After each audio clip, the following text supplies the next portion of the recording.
After he goes away, he says that he scared the crap out of him and asks if he couldn't sense that guy approaching.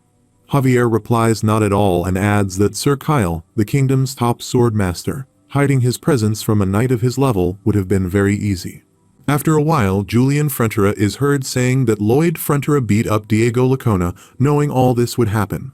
Lloyd replies well, basically, he planned to wrap up the construction ordered by the queen nicely. He then adds that if she were going to give him a bonus, he would ask her to investigate the academy. He claims to have her trust, a justification for it, and he knew it would work. Lloyd asks his brother what he wants, calling him a little shit. His brother responds that he doesn't have to force himself to call him that anymore because he's his brother. He expresses trust and pride and declares that he's proud of him more than anyone else. Julian is surprised to hear this, and the system notifies him that Lloyd Frontera now thinks of him as the hero who awoke to face the family's crisis. Resentment towards him has faded, and he now respects and accepts him. The system notifies him once again that his approval rating by Julian has increased by 65 points, and he has reached 910 bonus RP, with his current RP being 3,929. He comments that it was so cringe he's going to vomit. His brother agrees, saying he regrets it too. At night, they attend the royal banquet, where the queen instructs Lloyd Frontera to come and draw near. He complies and approaches her. She questions whether he thought she wouldn't notice he liked that, and remarks that he looks like a mole cricket, standing out even more. He denies it, addressing her as Her Majesty and stating that he did not think so. Javier interjects, expressing awe at Her Highness's insight. The queen then asks if Javier Asrahan agrees, while Lloyd Frontera looks at both of them. Javier confirms, describing him as a mole cricket indeed, to which the queen replies most definitely, a mole cricket. He wonders what has suddenly come over him and why he looks so relieved. She inquires if he did not hear her command to draw near. He bows and apologizes, and she insists on him coming even closer. He stands in front of her face, and she continues to ask him to come even closer. He apologizes again, stating that if he gets any closer, it's not good. She leans in near his ear and mentions that if he ever changes his mind, he should come to see her, and she'll have everything ready for him. She walks away, informing him that the banquet is for him and that he should enjoy himself. He smiles and reflects on what a jackpot this is.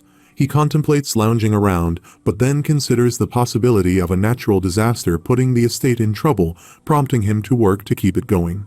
He becomes more excited, thinking it's like he has acquired a nice little nest egg, and he wants to get back to the estate already with the enormous fee he received from the construction. Now it's time to live his life, and he dances and enjoys food. However, he pauses, realizing there's still the plot point 3 years later regarding the queen turning evil. When that happens, the nest egg and the estate will be in vain.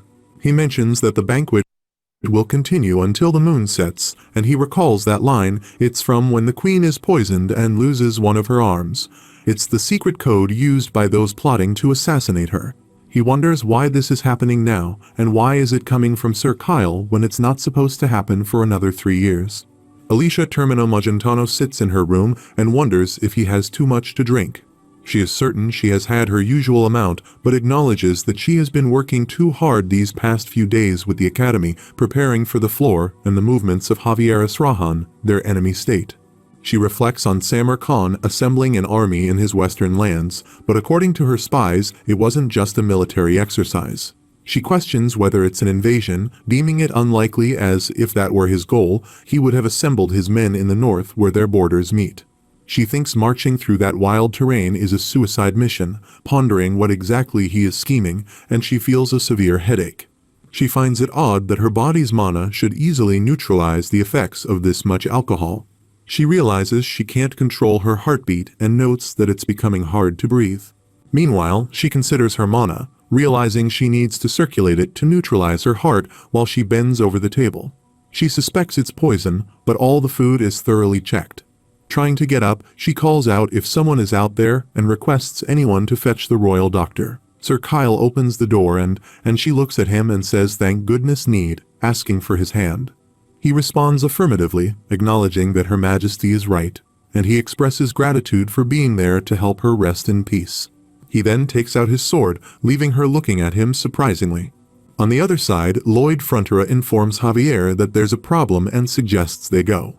They both walk towards the Queen's room, and he asks if Javier isn't going to inquire about what's happening. Javier responds that he also felt a strange mana force and asks what he needs to do. Lloyd instructs him to knock out the sword master. Javier acknowledges that he knows he is not kidding, but he pleads with him not to joke. The other person suggests buying them some time, and Javier asks for 1 minute. The person replies within 2 minutes, and they both run quickly. He agrees, saying he'll take it, and urges them to see the dead royal servants. Sir Kyle launches an attack on STmanhwa Magentano, and she successfully blocks his strike. He commends her, stating it's magnificent. He informs her that she has had a lethal dose of poison, yet she managed to block 3 strikes by his blade. She questions why he is doing this, falls down, and he almost attacks her. However, Javier reaches there in time and stops him with a stick. Sir Kyle then turned his attack towards Javier, who also successfully blocked the strike. Sir Kyle considers that he blocked his sword with a candlestick and questions what in the world is happening. He thinks of a high-frequency mana circle collision. Javier throws him away, and Kyle reflects that he has never seen mana used like that before. They both continue to attack each other repeatedly and eventually defeat each other. Sir Kyle addresses STmanhwa Magentano as Her Royal Wallet Highness, and she asks Lloyd Frontera what he is doing there. He responds, urging her to save the chit-chat for later. He then employs Asrahan's core technique and mana absorption, casting a spell on the Queen to save her life. In the midst of the fight between Javier and Sir Kyle, Javier contemplates the aura sword, recognizing that only a sword master can conjure it. He decides that once he finishes conjuring it, it'll be all over. He throws a candlestick in the air, spins it, and attacks Kyle. Javier also uses a mana blast for an attack. Kyle acknowledges the ingenuity of the young man and his technique in manipulating mana, but notes that he lacks real-life combat experience. Kyle attacks Javier, and Lloyd Frontera becomes upset, thinking that he's counting on him because if he loses, they're all dead. Javier assesses the wound as shallow, but he acknowledges that he has certainly dealt some damage. Now it's time for his attack, and he runs to engage him. Sir Kyle looks at him, thinking that he's charging at him, a senseless fool who fears nothing. Kyle kicks Javier, who screams Master Pipodong. Pipodong quickly arrives and throws his sword towards Kyle. Javier grabs his sword and candlestick in both hands. Kyle attempts to attack him again, but Javier quickly uses a mana blast, throwing a fire attack on Kyle and tossing him out of the room. Kyle thinks it's unbelievable that he can use that like a cannon. Javier continues to run and attack him, using a mana blast once again, a scattering blast. Kyle thinks to himself, damn it, he is a monster. Meanwhile, Lloyd Frontera employs his skills to heal the Queen. After some time, she opens her eyes and wonders how it is possible. She observes that he is absorbing his mana, but not only that, he is specifically absorbing the mana that was consumed by the poison. She asks where he acquired such a skill. He replies, please don't talk, he can't concentrate. She apologizes and then wonders if he just scolded her, the Queen. He denies it, suggesting that it appears the poison has affected her hearing. She questions what this is, expressing doubt. He apologizes again and urges her to stay still and rest. He coughs with blood, making her wonder what he is doing, and she asks if he is trying to sacrifice himself to save her. On the other side, Javier attacks Kyle with full force and throws him into the banquet. People become scared and ask what this is as Kyle slides away. Javier walks towards him, thinking he will not get past him here. Kyle believes he's going to defend that one spot to buy some time and orders the soldiers to listen up, stating that this man and his gang have conspired to assassinate the Queen. The soldiers ready their weapons to protect their majesty. Guards run to attack Javier, and he counterattacks, throwing them away. Kyle reflects on each member of the elite guard, noting that he's flinging them away 3 at a time. He thinks he has never heard of such a man in all of history who could do such a thing. If he were to attain sword master status, he would easily have the power to destroy a small nation, but he believes that will never happen. Kyle commands the soldiers to step aside, declaring that he is his now, thinking he will die here. He uses his aura sword and throws Javier away. Javier is severely injured, falls, and his clothes tear, leaving him badly hurt. Lloyd Frontera acknowledges that the poison absorption is complete, but he also feels weak and vomits poison. STmanhwa Magentano gets up and states that if they don't do something, he will die. She suggests gathering all the mana into one arm, and she will assist him. Javier thinks that she will sever his arm, similar to what she did to herself in the novel, but he refuses to accept losing an arm. He contemplates that it will make shoveling difficult, picks up a fork, shouts mana blast, and an explosion occurs, destroying the palace roof from his side. Javier remains on the ground in severe condition, and Kyle walks towards him, pondering what that was. It felt like a huge explosion of mana. He wonders if it could have been Lloyd Frontera. Javier attempts to get up, and Kyle looks at him, thinking that he rises even after being hit by the blow of the aura sword. He contemplates Javier's sword oath and grabs his broken sword, determined to keep that oath. In a flashback, Javier remembers when they both sat down in the woods at their construction site. Lloyd Frontera asks what this is all of a sudden. Javier explains that he is supposed to be his guard, yet he abandons his duties and runs to the Gigatitan, expressing disappointment when he would not join him. Javier mentions that he had wanted to rely on him because, up until that moment, he always had due to his soft attitude. Javier acknowledges that his lack of strength leads to the negligence of his duties, and he believes he is entirely unfit to be a knight. Lloyd Frontera responds that he sees. He was wondering what he was talking about. He advises Javier not to get too worked up about it and mentions that he will still dock his pay for 6 months. Javier questions if he honestly thinks he can negotiate this. Javier suggests 3 months, but Lloyd Frontera asks why he asks. Javier refuses and apologizes, swearing to him as his lord's sword and escort that he will never again abandon his duties. Lloyd Frontera remarks that Javier is playing with the embers while saying it, questioning how he can believe him. Javier asserts that he doesn't have to believe him because he will keep this oath. Lloyd Frontera agrees, saying fine as he wishes. Javier mentions that he is aware that he has risen to the level of the Triple Heart Circle and emphasizes the urgency to become a sword master within the year. Lloyd Frontera responds, saying those are some mighty words, remarking that it's as if he's going to lose 12 pounds this year, really. Javier retorts, stating that just because he says it doesn't mean it will happen. He takes a small stick from the ground and asks about the human limit to how far they can push their mana heart. In theory, they will never surpass that limit, even for hundreds of years. He scratches a circle on the ground and explains how a sword master is able to surpass that limit, suggesting it isn't through simple training, but what he is doing. Lloyd Frontera acknowledges that this time Javier would like to do this without his help, and he thinks Javier will not rely on Master Lloyd anymore. He comes back in, and Kyle runs to attack him. He thinks he will become a sword master on his own, and Kyle stabs him. Kyle remarks that he never ceases to amaze him, noting that normally one's whole body would be torn to shreds and disappear when hit by the aura sword. He questions if Javier gathered all his mana into one spot to strengthen it. He expresses that he would have loved to see more of Javier's little tricks, but now he must die. Javier gathers all his skills and creates a magical circle. He grabs Kyle's hand and attempts to take out his sword. He thinks the mana from the aura is burning his entire body, flowing in through his sword from his hands, from his heart, from his mana heart. He goes back and hits a wall, falling down. Kyle observes that he senses neither breathing nor mana from him, and thinks this has taken up too much of his time. Now he turns to take the queen's head and walks away. Javier gets up again and says he sees now, while Kyle looks at him and shockingly asks what he is. Javier replies that it's the sword master's mana and builds his strong sword. Kyle thinks that that is an aura sword. He has never even heard of such a power like this. Javier attacks him and cuts his arm, causing Kyle to shout in pain and fall down. He orders his soldiers to step forward. Javier asks if they think they can take on this sword master. Alicia Termina Magentano attempts to wake up the unconscious Lloyd Frontera, urging him to open his eyes. She holds his hand and encourages him, mentioning his ability to absorb mana. She insists he should take her mana, as she can't afford to lose such a talented individual. Lloyd Frontera regains consciousness. The system window notifies that he has survived a fatal poisoning, unlocking a new custom mana heart skill option. Lloyd Frontera is puzzled, and the system window further informs him about complete poison resistance, making him immune to all types of poison. Additionally, he gains the ability to supercharge by absorbing large amounts of mana from his surroundings when his mana is depleted. He finds these skills to be super useful and smiles towards Alicia, who, in response, gets annoyed and hits him on the head. He holds his head and asks why she suddenly hit him.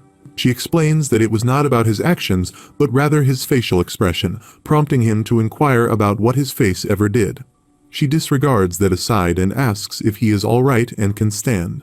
He responds, saying he thinks that may be too much for him, contemplating that he needs to hurry and help Javier right now, considering it his only option. The system window notifies that he can absorb large amounts of mana from his surroundings when his mana is depleted. He begins to absorb his mana, and a huge light spreads all around. She gets shocked and asks what this is. His body is covered with mana light, and his supercharged power starts to absorb mana from his surroundings. She contemplates the tremendous absorption powers if his mana is absorbed this quickly. She calls out to him, wondering if he cannot hear her. She acknowledges that he saved her life, took all the mana he needed, and with it, went to help his knight. He continues absorbing the mana from his surroundings, surprising her. He opens his eyes. The system window notifies him about a skill upgrade, revealing that his mana heart skill level has risen to the rank of a low-ranking sword expert. Additionally, he has unlocked a new custom mana heart skill option named Frenzy. It further explains that this Berserker mode can be used against a designated target for 60 seconds. In Berserker mode, strength, stamina, and reflexes are increased by 200%, and this can only be used once a day. He is surprised to see the status window, realizing that his body feels light, indicating that he must be fully charged. He contemplates that he's probably fighting the Sword Master all on his right now. He urgently tells STmanhwa Magentano that they must hurry. She feels drained because her mana was absorbed by him. He wonders what happened and acknowledges that this is an annoying skill for others. She mentions that she will ask him for the details later, but apprehending Kyle is their biggest priority right now. She inquires if he could carry her. He puts on her coat and attempts to pick her up, expressing that it would be an honor. He reflects on how their dear queen is so down to earth, deciding to think about how to explain all this later. He carries her on his back and says, "Here they go." He quickly runs from there, thinking, "Wait for him, Javier, he is coming." She contemplates that he demonstrated demonstrable excellence in mana handling, but on his own, he is no match for the Sword Master Kyle. She believes she must build up his mana again and hopes he can fight at even 1/3 of his usual level. Meanwhile, Javier is surrounded by soldiers. Lloyd Frontera and STmanhwa Magentano reach out and see him. Javier holds a sword in his hand, lit with magic, and thinks, "What's with this guy?" And that is an aura sword. He reflects that he has materialized it into a real sword and realizes he has taken down Kyle. Alicia moves forward and instructs the guards to lower their weapons. She explains that this evening Commander Kyle of the Royal Guard made an attempt on Javier's life, and these two men braved extreme danger to save him. Javier thinks it's because she is his gravy train. Alicia commands everyone to show respect to these two heroes. She adds that every single person who attended tonight's banquet will be investigated for the security of the royal family, demanding everyone's complete cooperation. Lloyd Frontera asks Javier if he has become a sword master. Javier casually responds with a yes. Lloyd Frontera is surprised and asks how he can be so casual about it. Javier questions why he would think this is out of the ordinary. He explains that he encounters dangerous situations frequently, and this is the only way to fulfill his duty to protect him. Lloyd Frontera sees him and thinks what a relief, saying he supposes Javier is not something ordinary. He reflects that he is glad Javier is safe. The system window notifies that Javier has accomplished yet another stunning achievement tonight, and all of his past accomplishments and achievements have satisfied hidden conditions. Javier sees the system window and wonders what this is now, as it seems to be giving out quite a lot today. The system window notifies that the compliment system is activated, and every achievement he earns leads to an honorary title of praise, each given title coming with its bonus skill. It further notifies that additionally, at midnight of every full moon, a certain amount of compliment points will be awarded. The system window notifies a list of titles, such as Snap, Crackle, Pop, Crusher of Bones, Resuscitator of Dead Estates, and he will make his face resemble an orc, among others. He wonders what these are, calling them titles and suggesting something cooler like Guardian of Cremo or Hero of Magentano. The system window responds that the titles of praise are named so they are suited to his face. He considers, "Come out here and say it to his face," comes on. Upon observing the system window, he reflects that when acquiring a title, it is accompanied by a skill, a positive aspect. Let them delve into the details. The system window discloses his identity as Toast, Cremo Lobster, with the title encompassing the entire Cremona region, including Cremo. The active duration of the title spans 120 years, and it yields a CP value of 6. The notification specifies that the powers conferred by the title can be activated within the region for which the commendation was granted for a duration of 24 hours. Moreover, it elucidates that the temporal and spatial parameters can expand or contract contingent upon his actions. Further information in the notification outlines the activation of title powers during combat scenarios where the opponent's mass exceeds his by 10 times or more. In such instances, Iron Stance is invoked, resulting in a twofold increase in damage dealt and a halving of damage received. He contemplates that this constitutes a substantial enhancement, speculating on the prospect of every title invoking such powers. He ponders the utility of CP and its applications while considering the rather unpleasant message box. He acknowledges that the message box might not divulge information, even if he were to request it politely. The notification conveys the intention to disclose information, but suggests a hesitancy, asserting that it might be inadvisable. Given the current circumstances, it deems the likelihood of receiving information improbable, akin to a missed opportunity. Seated in anticipation, he implores for information, urging for details. The message prompts him to persist in his supplication. Javier observes him and perceives the recurring behavior as peculiar. The notification clarifies that he can employ the accumulated CP to defy the laws of physics, thereby attaining absolute power and the ability to summon, with the ending as a spoiler. He is taken aback by the unexpected appearance of system notifications. After a while, Lloyd Frontera sits to relax, and his brother Julian stands nearby. He expresses his exhaustion, citing a lack of sleep due to an ongoing investigation. Julian inquires about their knowledge regarding the perpetrator behind Sir Kyle's predicament. Lloyd tilts his neck back in a gesture of relaxation and conveys their lack of information. He mentions the apprehension of individuals engaged in coded messages with Sir Kyle, noting the ongoing use of a confession spell. However, he reveals a complication: these individuals are shielded by a protection spell, rendering the confession spell ineffective.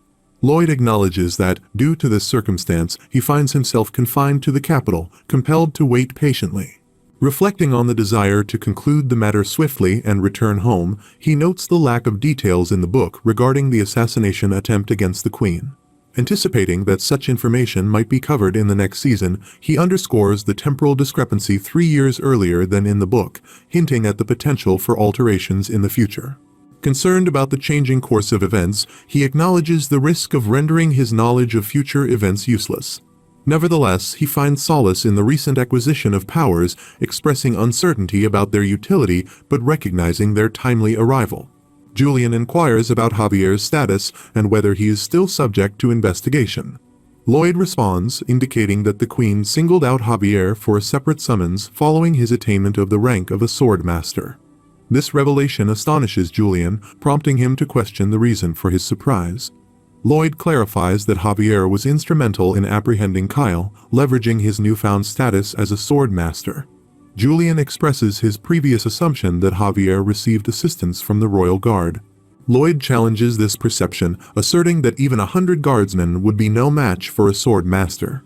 Julian, now perplexed, seeks clarification on the implications of this revelation, prompting Lloyd to regard him with a peculiar look.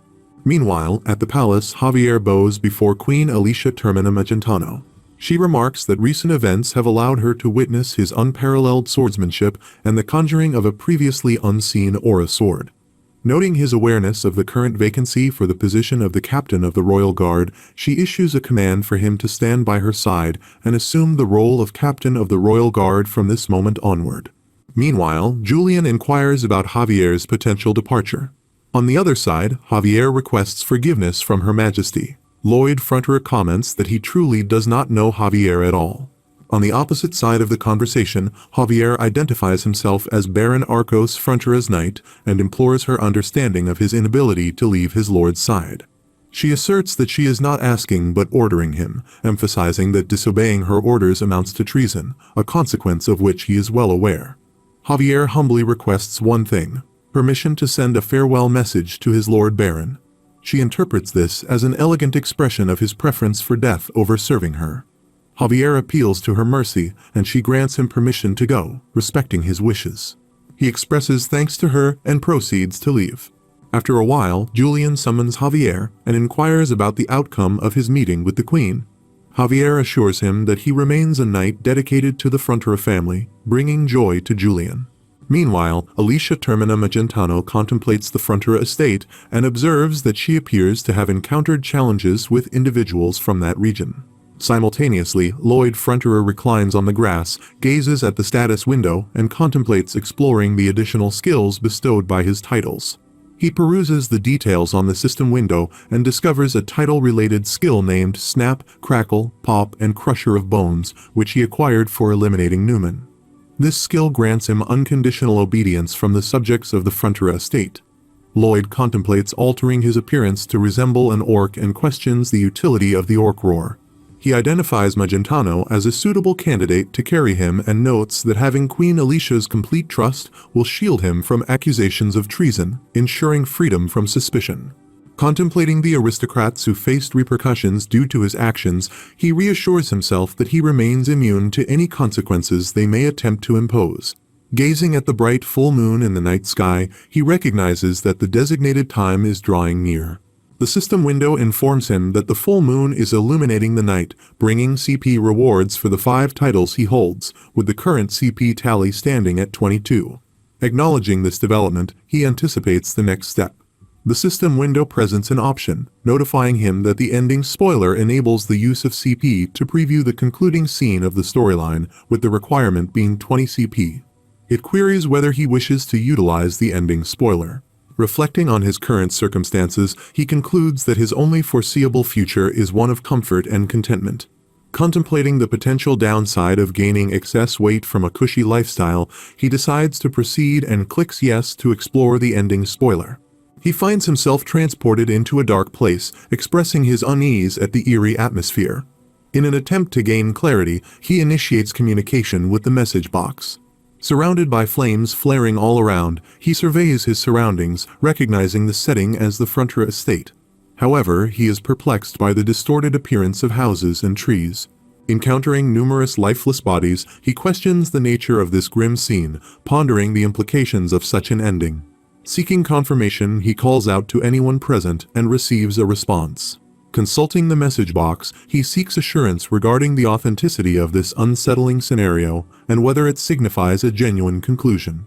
In his quest for answers, he runs throughout the scene, questioning if his voice is audible. Witnessing a vision of his future self, he sits down and succumbs to tears while contemplating the fate of the Baron and Baroness. The future Lloyd Frontera expresses regret, apologizing for not being able to protect anyone, and agonizingly questions the nature of this tragic conclusion. As he turned around, a multitude of locusts came into view, intensifying the ominous atmosphere. Javier maneuvers with his sword, launching successive attacks against the locusts. Observing this, Lloyd Frontera wonders if Javier has successfully eliminated the threat. However, a new group of locusts approaches him, prompting a sudden transfer back to the garden. Lloyd calls upon the message box, seeking an explanation for what he witnessed and questioning the inevitability of those events. The message box responds, advising him to consider the potential losses if he chooses to doubt the information provided. Urgently, he runs from the scene, reflecting on the cryptic statement within the spoiler. Recalling the future Lloyd Frontera's regretful words about coming a little earlier determines the urgency of the situation and the need for swift action. Contemplating the locust swarm, he believes he has identified the precise cause and resolves to reach the impending crisis as quickly as possible to address it. Meanwhile, Alicia Termina Magentano writes a letter and inquires about the fate of the entire Cremona region. Lloyd Frontera kneels down in front of her and asserts that it is indeed true. They must mobilize the troops and prepare for this unprecedented calamity.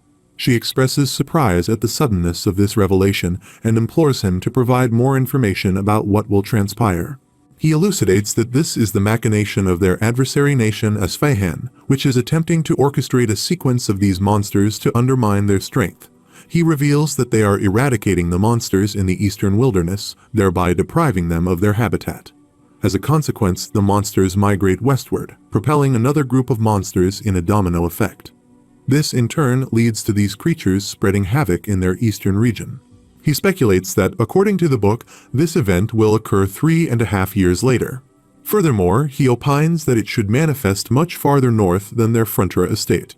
He contemplates that he is uncertain about why the timing and the details have changed, but there is no time to worry about that. She considers that there was certainly some movement from Isfahan in the eastern wilderness, and it is undoubtedly a possibility. She inquires how he is aware of Isfahan and their suspicious movements. He reflects on his brain's ability to think. She observes that, upon reflection, he has been withholding too much information from her. She asserts that, for her, he seems more suspicious than Isfahan.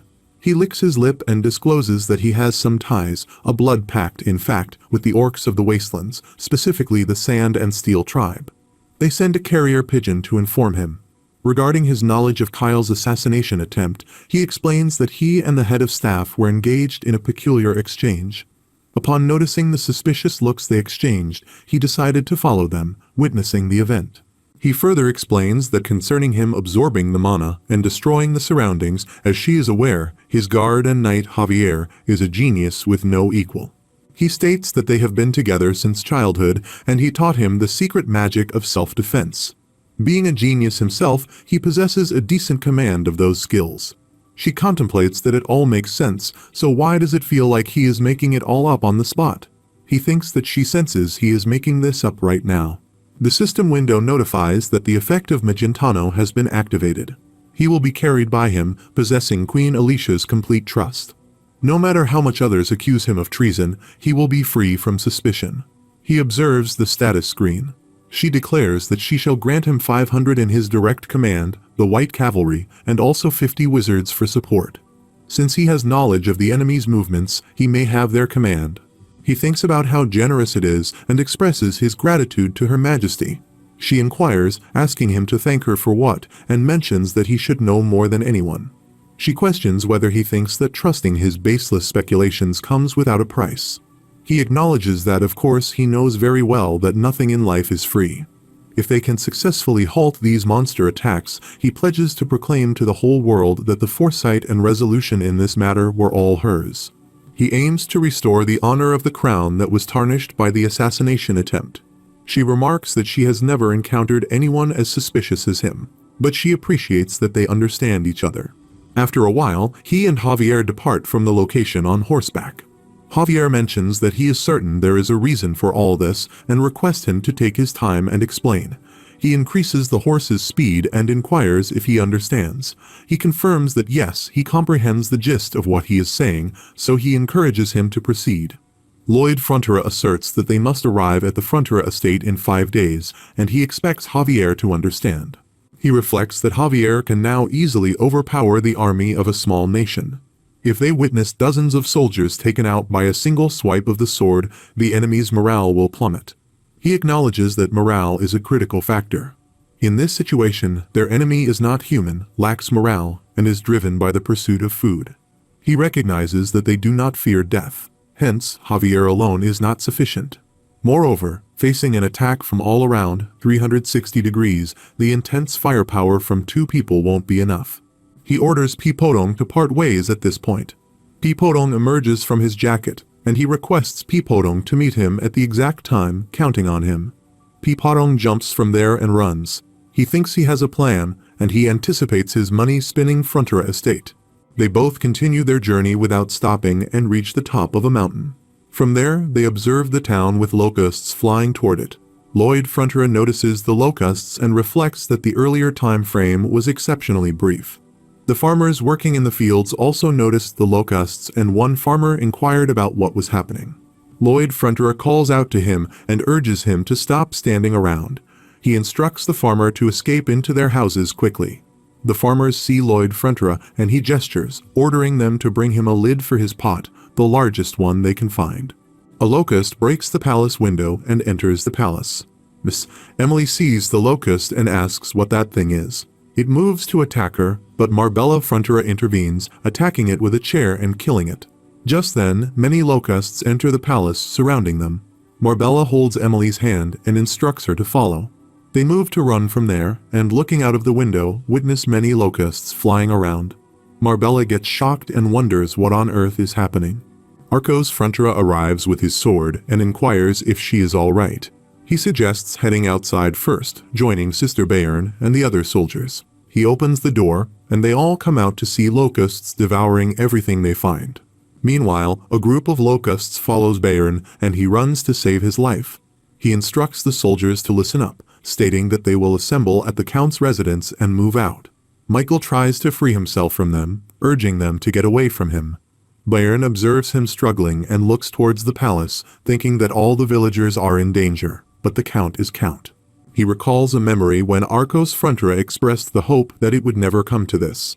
However, if the estate were ever to be in peril, please save their people first before him. He believes that a lord and his knights exist purely for their people. Bayern moves to save Michael, attacking the locusts and killing them. He instructs Michael to get behind him. Meanwhile, Arash also attacks the locusts, killing them, and declares that the great orc warriors may face their last day, but they will uphold their oath to their brother's family. An orc warrior moves to attack the locusts. On the other side, Michael and Bayern also attempt to attack and kill them. However, suddenly, a locust comes to attack them, but Bayern saves Michael. They start biting his back. On the other side, many locusts target a poor lady who is trying to save her little child. The locusts overpower her and start biting everyone. An orc warrior attempts to save Miss Emily, but the locusts cover the sky and everything. They start biting the poor lady's hair, and she begins crying. Some locusts attack Bayern. Suddenly, some fire flares spread all over and burn the locusts. Lloyd Frontera arrives and suggests that they should be in a natural history museum. Javier strikes his sword on the lid of the pot, creating a flare. Lloyd Frontera inquires about how they achieved that, expressing excitement at the sound of the pot lid. He continues to hit the lid, attracting the attention of the locusts, who all move toward the sound. Arcos Frontera remarks about the echoing voice just now. Marbella Frontera agrees, confirming that it is indeed their Lloyd Frontera. Lloyd Frontera and Javier run from there, and locusts follow them. He remarks that they are incredibly scary. Javier agrees, stating it's as he said, they are chasing them along a regular trajectory. Lloyd Frontera expresses satisfaction, saying that's good. They will keep gathering them like this. He suggests doing a lap around the estate perimeter. He instructs Javier to hit harder. Javier strikes with full force and the lid hits him in the face. Lloyd Frontera sees him, noting that it was too hard, and asks why he looks so happy, questioning why he is smiling. Javier moves to hit again, saying here comes the next one. Lloyd Frontera thinks that it was mentioned in the book that the locusts respond to this kind of loud sound, and they are falling for it. He tells Javier that the next one is Lacona, urging him on. Javier wonders if he is planning to help that area too, and is impressed by assisting a neighbor even in such a critical state. The system window notifies him that his approval rating by Javier increased by +3, and he earned 54 RP. Lloyd Frontera thinks he can't lose that water bill. Meanwhile, at the Viscounty of Lacona, locusts attack, destroying everything. Viscount Lacona tries to save himself and asks what these things are. Lloyd Frontera and Javier arrive there. Viscount Lacona sees Lloyd Frontera, who cautions him not to even think about being late with his water bills. Javier hits the lid of the pot, and the locusts start following the sound. Javier remarks that Lloyd Frontera's plan was to take them through buildings and concentrate the swarm even further. Lloyd Frontera denies having a plan. He laughs and admits that he just wanted to be impish, and it felt good. Javier thinks about what's wrong with him. The locusts start following them. Lloyd Frontera states that he thinks he can keep up with the great Lloyd, and Captain Frontera is coming through. Javier advises him to save his strength, mentioning that shouting like that does not help them. Lloyd Frontera remarks that he really does not see the bigger picture, explaining that calling like this lets them know who saved them. He laughs and mentions that he is going to milk this for all it's worth. Javier thinks there's something wrong with him. Lloyd Frontera decides that it's enough, and now they move on to the Merit's wetlands. Locusts come toward them, and Lloyd Frontera notes that there is another swarm here. Javier moves away and instructs to hold the pot lid above his head at an angle, then fall back. Javier uses his master's sword to attack and cut the locusts. Lloyd Frontera puts the lid on his head to save himself from the locusts' attack and employs magic to eliminate them. They still follow them. Lloyd Frontera remarks that it's good. They gathered them to a single spot and encouraged them to go just a little further. The horse also gets tired. Lloyd Frontera expresses frustration, asking if Javier is exhausted and emphasizing that if he pushes him anymore, they will all be dead meat. He instructs Javier to prepare him back. Javier questions what. Lloyd Frontera jumps on his horse, holds him from the back, and declares that he is his steed now, commanding him to run. Javier jumps from the horse with Lloyd Frontera, and they start running from there. The locusts still follow them. Lloyd Frontera calls Bangle and Hamang. They are full of water and start throwing water toward the locusts. Bangle uses the fire flare to attack and burn the locusts. Lloyd Frontera commands them to spray shot for round 2. Hamang throws the water's second shot at them. He orders them to start round 3. He and Javier use their magic power collectively, attacking and burning the locusts. After killing them, they both feel relaxed. Lloyd Frontera lies down on the ground and remarks that it was tough. Javier agrees, stating that they took care of most of them. However, there are still many left. Lloyd Frontera acknowledges that at least a few thousand are left, but assures Javier not to worry.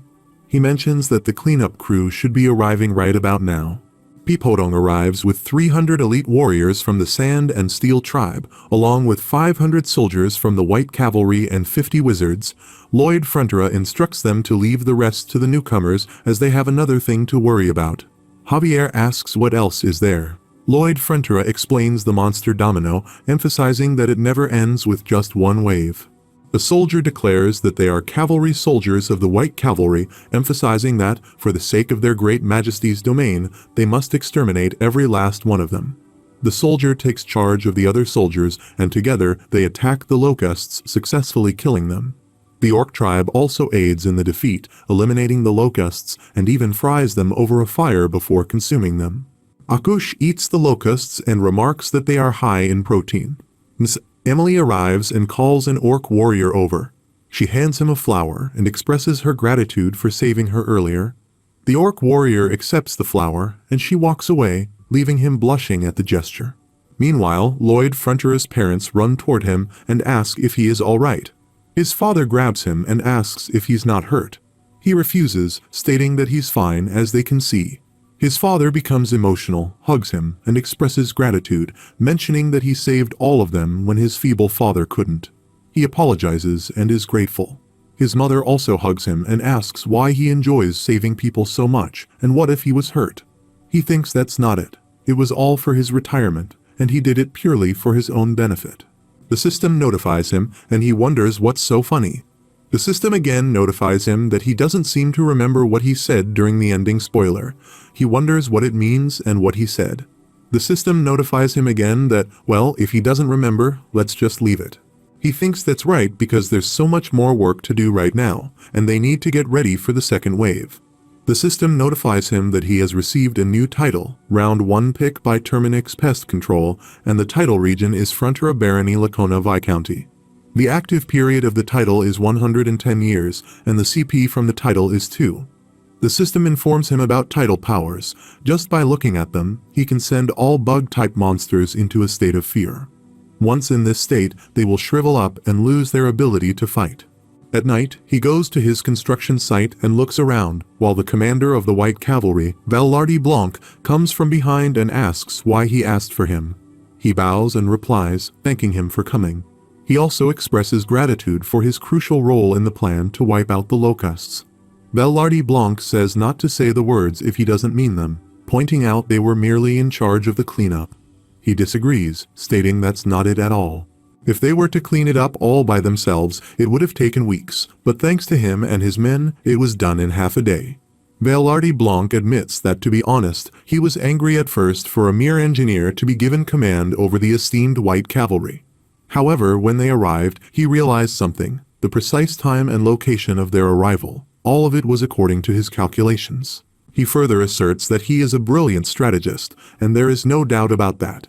It cannot have been sheer luck that he saved Her Majesty, but his pride is still wounded. He inquires whether he had sent the wizards back while requesting them to stay and fight and die on the Queen's side, which he deems their honor. He states that he does not like him, and having spoken his truth, now it is his turn.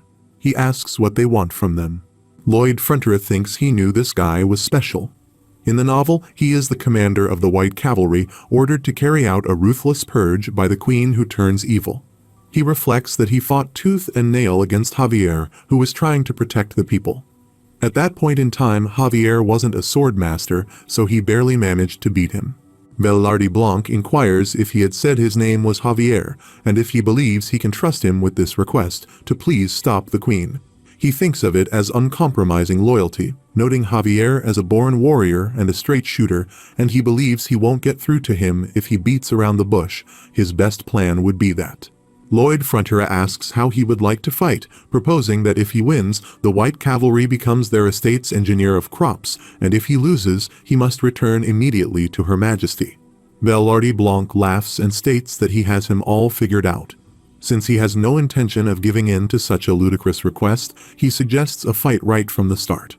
However, there is one thing he has missed. Velarde has been given command over the White Cavalry by the Queen, and this is an order. He responds that even if ordered to do so, shoveling dirt would gravely wound the honor of a knight. However, if it were the result of a duel, it would be a rather knightly thing to do. Velarde Blanc asks if he has a weapon and mentions hearing that he punished his estate's traitor with a shovel. Javier replies that he'll be keeping his sword sheathed, so it doesn't matter. Velarde Blanc thinks it's perfect, believing he took the bait and the chances of winning are 0. He considers Javier to have a triple heart circle, but it's just crude power. He believes he's skilled enough to almost kill Javier, the sword whiz, and that he'll never let him get a hit on him. However, as always, Javier has a different, powerful weapon, his personality. Velarde Blanc states that this is a match between a knight and a civilian, so the rules must be somewhat different. If Javier so much as flinches from one of his attacks, he will be the winner. Lloyd Frontera declares it's a deal and utilizes a triple-core mana blast, launching an attack on Velarde Blanc. He quickly evades, and the blast travels a great distance, hitting a mountain and causing a volcanic explosion. Observing this, Velarde Blanc becomes frightened and looks back to where Lloyd Frontera fell to the ground. Velarde Blanc laughs at him, contemplating how 500 of the kingdom's strongest in the White Cavalry have been transformed into the Frontera barony's crop engineers. He mentions that they are engaged in construction work with his team the next morning. One warrior, expressing anger, throws his shovel, stating that even though full authority has been given to them, this is not acceptable. He emphasizes that they have devoted their lives to the battlefield, questioning why they must now engage in hard labor. Velarde Blanc insists that this is not merely a result of a simple order, recalling Lloyd Frontera's statement that he would show him something else amazing, that wielding a shovel can be much more honorable than wielding a sword. Velarde Blanc, once again, thrusts his shovel into the ground and mentions that there is something he wishes to check, urging cooperation. Lloyd Frontera and Javier stand atop a high mountain, observing them. Javier asks if this will truly have an effect on them. Lloyd Frontera responds that the orcs of the wilderness taught him so he can trust their method, emphasizing it has been tried and true. He assures Javier to wait, stating that this is going to protect his sweet meal ticket. As his soldiers descend from the mountain with ropes, they proceed to build a rock monster. An earthquake shakes everything, causing people to become scared. They believe the entire estate is enveloped in terror, and simultaneously, everyone shares a common feeling, thinking that Master Lloyd Frontera will protect them all. Meanwhile, a huge herd of mastodons moves toward the city. Lloyd Frontera stands on a rock, holding 2 flags, one white and one blue. Velarde Blanc arrives with his warriors, finding it hard to believe what Lloyd Frontera said, but they see a real threat in the form of a massive herd of mastodons. He recalls his meeting with Lloyd Frontera, questioning what evidence he has that makes him so sure. Lloyd Frontera responds by asking if this isn't evidence, and when questioned further, he says it's obvious. Velarde Blanc insists on knowing how it's obvious, to which Lloyd Frontera clarifies that he means in a general sense. Velarde Blanc specifies that he wants to know if what Lloyd Frontera is saying serves as evidence. Returning to the present, he thinks he clearly has a knack for dodging questions, but regardless, he has judged correctly. Now is the time for battle, not doubts. They will match the speed of their charge and take out their front line. He believes that once the herd stops, they will quickly surround them and attack from the outside, one layer at a time, anticipating 10 or perhaps 20 casualties on their side. Oleg expresses that after this battle, he will propose to his sweetheart back home. Another warrior comments that he doesn't say things like that. Oleg repeats his question, asking what's wrong with what he said. Velarde Blanc contemplates that instead of an engagement ring for his lover, the soldier Oleg may leave behind only his glorious lance. He believes there is nothing to fear. This is the fate of their cavalry unit. He then commands white cavalry soldiers to prepare to charge. Meanwhile, Bayerk instructs them to wait, and Velarde Blanc looks at him, addressing him as Sir Bayern, the chief knight of this estate. He asks why Bayern is here without his armor. Bayern replies that Master Lloyd Frontera said he would not need any armor. Velarde Blanc questions this decision, expressing concern as they are going into battle, and wonders if Lord Lloyd has lost his senses. Bayern responds that his lordship has always seemed a little strange, and he's used to it by now. He explains that he came here to decipher Lloyd Frontera's messages. Velarde Blanc inquires about the meaning of deciphering. Bayern asks if he sees Master Lloyd on that white rock. Velarde Blanc confirms that he sees him. Bayern explains that his lordship will soon send a signal. As he observes, Lloyd Frontera waves the flag and gives the signals. Bayern directs the soldiers of the White Cavalry to move to the village's southeastern edge, urging them to move swiftly. Velarde Blanc dismisses the idea as nonsense, stating that Lloyd Frontera is practically asking them to clear the path for the Mastodons. He emphasizes that it is only a matter of time before the Mastodons overcome the earthen ramparts. He checks his current location and attempts to measure the distance to the new location. He observes that Lloyd Frontera seems to want them to attack from the side, but he believes they can't stop this charge with a side attack. Lloyd Frontera responds by saying that if Velarde Blanc keeps arguing, he will report them to Her Majesty. He waves flags repeatedly. He questions if Lloyd Frontera is serious about tattling on them to Her Majesty. Bayern denies this and claims that all of this was predetermined. Lloyd Frontera, perplexed by the situation, thinks it goes against all common sense as he looks at the Mastodons. He believes they are here and waves his flags again, smiling. He reflects on Phase 1 of the plan, blocking the Mastodons' path with a relief image of their natural enemy, the Megalania. Observing the Mastodons charging toward the rock monster, he witnesses them falling down, contemplating Phase 2. Velarde Blanc commands the White Cavalry troops to quickly march forward with much noise and movement.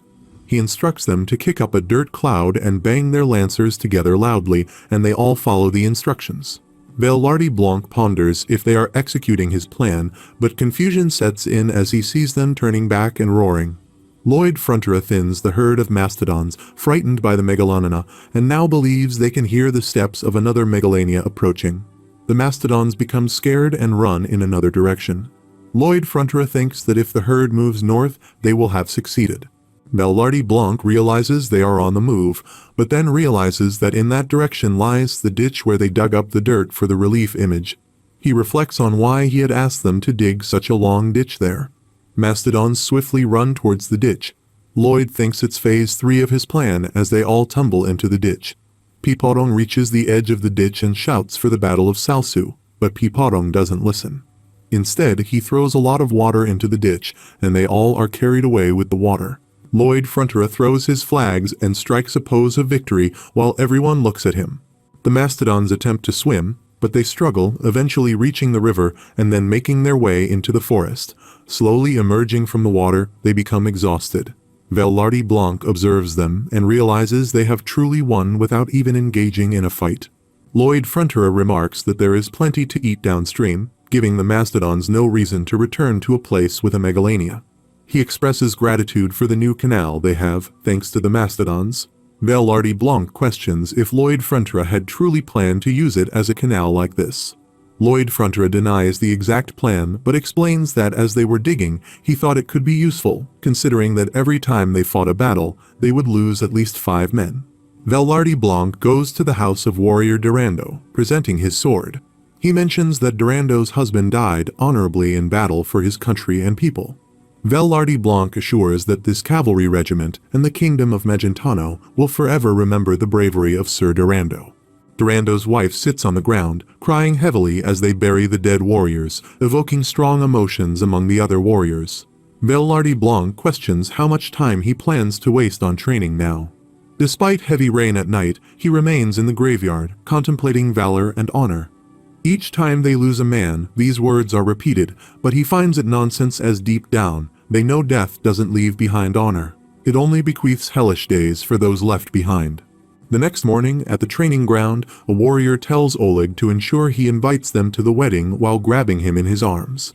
Oleg responds affirmatively, and Vallardi Blanc observes them. Javier arrives, expressing concern that these waves of monsters may never end. Lloyd Frontera responds, acknowledging that they will end at some point, but they'll have to deal with dozens more. He mentions that coming up with a large-scale plan like this each time would be too costly for their estate. Meanwhile, he remarks to Javier that he sees his IQ has increased significantly and asks if he would like to guess what he's thinking.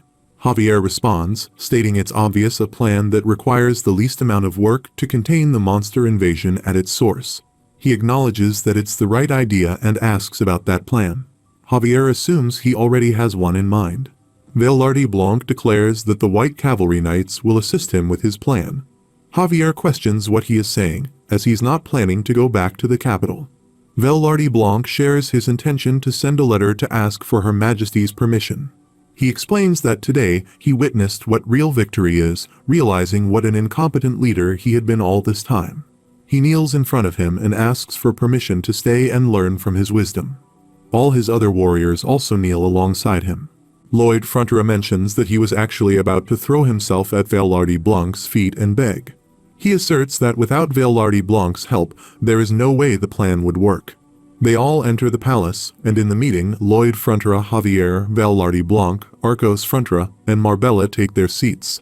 Lloyd Frontera asks his lord if he remembers when he said he would make a waterway from Lake Capua, and his lord was firmly against it.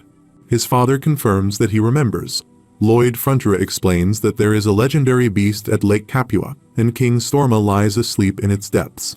However, he insisted that the disturbance from the waterway wouldn't be enough to wake him and pressed on with its construction. Lloyd Frontera agrees, stating that this time they really will wake him. His father vehemently objects, and his mother firmly says absolutely not. Vallardi Blanc votes yes, raising his hand. Javier affirms that he agrees, and Arcos Frontera questions whether Javier, as his knight and guard, should not object to this. Javier replies, asking for forgiveness from his lord, but asserting that they will not win this argument anyway. His mother remarks on how smart he has become. Lloyd Frontera raises his hand and declares that, as per this democratic process, construction begins now. His father questions what's democratic, who told him, and advises him to hold on. Lloyd Frontera, Javier, Vallardi Blanc, and their knights and warriors move forward under the supervision of Lloyd Frontera. Javier asks if Lloyd Frontera intends to awaken King Storma and somehow control him. Lloyd Frontera responds, stating he's not a wizard, and questions if that even sounds possible. He adds that he looked into legends, stories, or any mentions of King Storma or his habits. He mentions that one reference describes King Storma as a giant beast as big as a mountain, but surprisingly, there is no mention of him ever attacking humans. More importantly, he built the lake by creating the dam himself, and it is said that if his habitat is damaged, he will let out a shriek before starting repairs. He explains that this is why he is going to destroy a part of the lake continuously throughout the day and night, fixing it each time only to destroy it again, laughing at the idea. He states that this will scare the monsters coming over the eastern mountains, and he calls his Operation Guard Dog. Javier thinks that Lloyd Frontera is saying he will torment a beast that's sleeping happily, and even Satan wouldn't do this. Javier questions the possibility of Lloyd Frontera's research being wrong and what would happen if King Storma attacked them. Lloyd Frontera responds, stating that Javier is asking the obvious, and as a knight, he needs to defeat King Storma, pointing towards him. Javier notes that King Storma will shriek day and night, considering this as an Operation Guard Dog. He thinks he's being treated like a dog. As they all approach the lake, Lloyd Frontera utilizes his survey simulation mode skill to observe everything. He thinks about where to breach without causing a flood and waking King Storma, making various gestures to understand the location and other details. Javier reassures others that although Lloyd Frontera may look a tad strange, he is of sound mind, or at least a bit eccentric, so there's no need to worry. Vallardi Blanc remarks on the maniacal appearance accompanying Lloyd Frontera's extraordinary intelligence, finding it truly remarkable.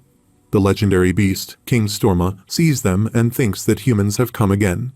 Bubbles appear at the outer layer of the water, and he contemplates forgiving them last time. However, if they dare disturb his slumber again, he will kill them all.